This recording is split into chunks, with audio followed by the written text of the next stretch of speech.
बारामती लोकसभा मतदारसंघातून अपक्ष निवडणूक लढवणाऱ्या एका उमेदवाराला तुतारी हे चिन्ह देण्याचा निर्णय जिल्हा निवडणूक अधिकाऱ्यांनी घेतल्याने वाद निर्माण झालाय।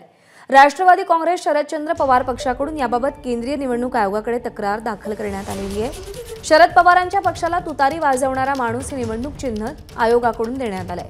मात्र या चिन्हाशी साधर्म्य असणारे तुतारी हे चिन्ह बारामती लोकसभा मतदारसंघातून अपक्ष निवडणूक लढवणाऱ्याला सोयल युनुस शहा शेख यांना देण्यात आलंय।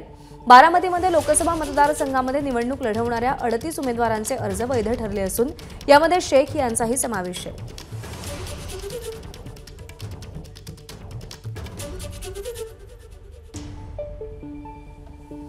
पुण्याच्या निवडणूक अधिकाऱ्यांनी हा निर्णय दिल्यामुळे वादंग निर्माण झालाय। बारामतीमध्ये अपक्ष उमेदवाराला तुतारी हे चिन्ह देण्यात आले।